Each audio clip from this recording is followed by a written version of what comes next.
Alright, JD, you want to say some words for Chuco FC Soccer Academy?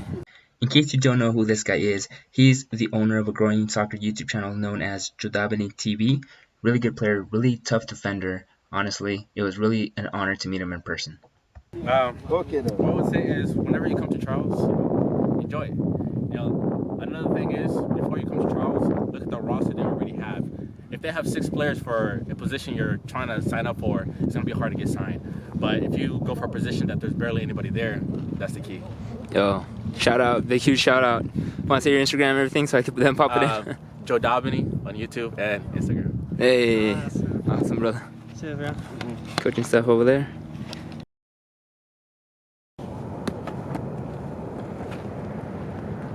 Alright guys, it's the day after the tryouts and we're still going to put in some work in, a little bit of training for an hour and being ready for those tryouts from that email on Wednesday. So I didn't bring my tripod, but there's some bleachers that I could put the camera in to record the training session.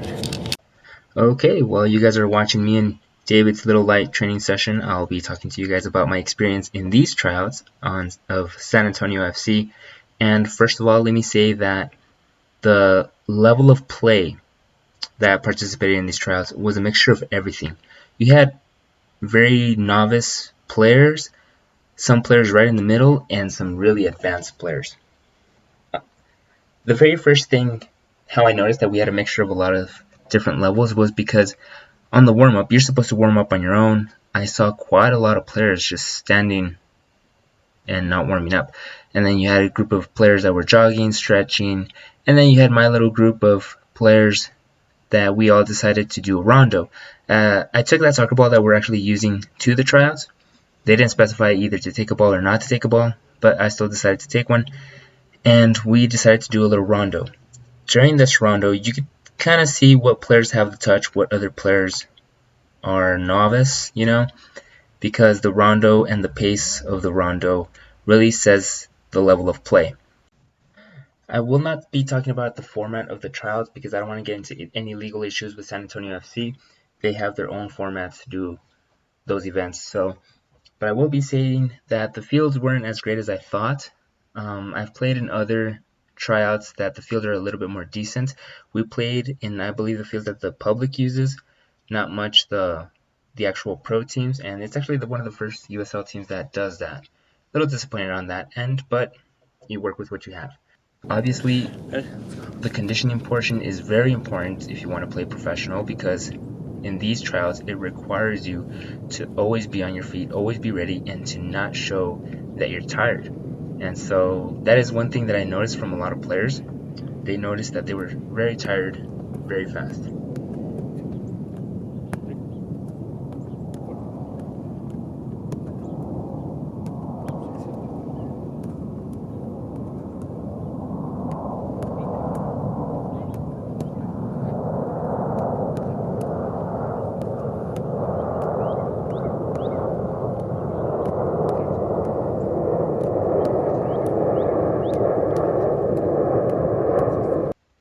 So one of the things that I really didn't like about the tryouts and some players were that they would try to show off in front of the coaches. So we did have the coaching staff in front of us, and some people were just ball hoggers. They tried to take on players, not passing it, try to go for the glory.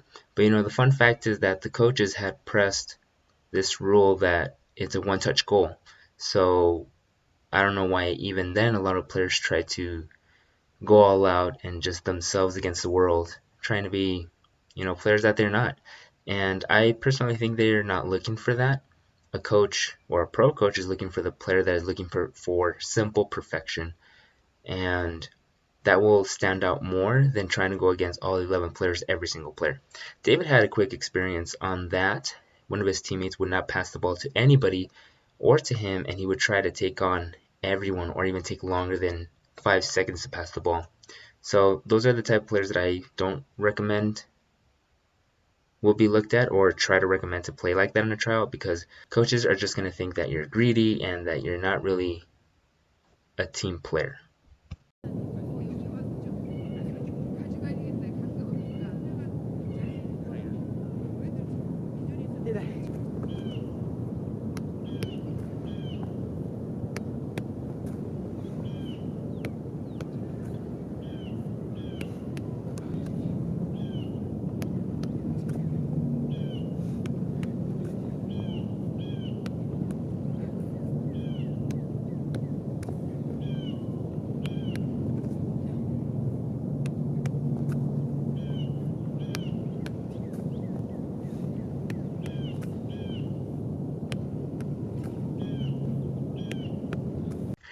So I'm already back in El Paso by the time you're watching this video, and I'm going to be answering the question you've all been waiting for.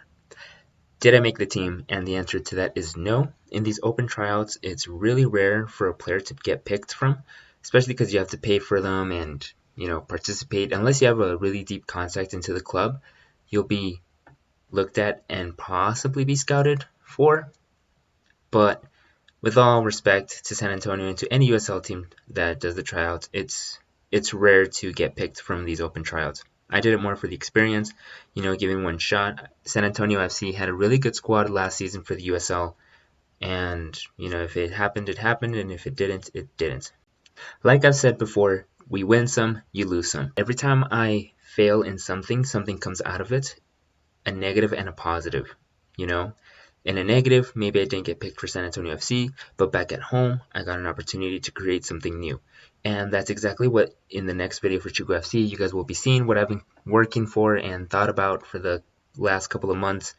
And you've met actually quite a few, or I've been giving hints, but if you're following the Instagram, you're probably aware of what's to come for Chico FC, and hopefully, crossing fingers that it goes well. So that's about it for today's video, guys. Thank you so much for watching. Don't forget to like, subscribe, and hit that bell notification for more videos. And we'll see you in the next one. Peace out and ascend to the top.